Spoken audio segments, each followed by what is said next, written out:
قال هذا الانسان وهذا اجله محيط به وهذا الذي اجله محيط به وهذا الذي هو خارج عمله وهذه الخطط الصغار والعراض وان اخذوا هذا ناشوا هذا وان اخذوا هذا ناشوا هذا. آپ نے فرمایا میرے ساتھیوں یہ جو گول دائرہ یہ جو لمبی لکیر تم دیکھ رہے ہو قال هذا الانسان یہ انسان ہے. یہ جو لمبی لکیر تم دیکھ رہے ہو یہ انسان ہے اور یہ گول دائرہ تم جو دیکھ رہے ہو یہ تمہاری موت ہے. یہ انسان کی موت ہے. انسان بیچ میں ٹھہرا ہوا ہے اور اس کی موت نے اسے چاروں طرف سے گھیر رکھا ہے. کدھر بھی جاؤ گے موت سے راہ فرار اختیار نہیں کر سکتے ہو. راہ فرار اختیار نہیں کر سکتے. کہا الانسان وهذا اجله محيط به.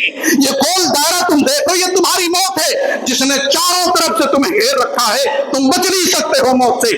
اور یہ جو باہر کی طرف نکلی ہوئی ہے لمبی لکیر یہ تمہاری زندگی میں آنے والی تمہاری خواہشیں ہیں, تمہاری تمنائیں.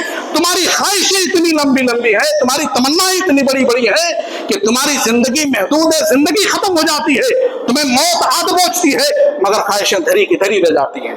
وادی الخطط الصغار والآراد فإن أخطوا هذا ناشوا هذا. آپ نے فرمایا یہ جو بیچ والی لکیر کے دونوں جانب آپ چھوٹی چھوٹی لکیریں جو دیکھ رہے ہو میں نے چھوٹی چھوٹی لکیریں جو ڈالی ہیں یہ تمہاری زندگی میں آنے والی غیر دائمی پریشانیاں ہیں. فإن أخطوا هذا ناشوا هذا وإن أخطوا هذا ناشوا هذا. ابھی ایک مصیبت سے تم نے چھٹکارا پائی کہ دوسری مصیبت آ دبوچتی ہے, دوسری مصیبت سے تم نے نجات پائی کہ تیسری مصیبت تمہاری زندگی میں آ لیتی ہے.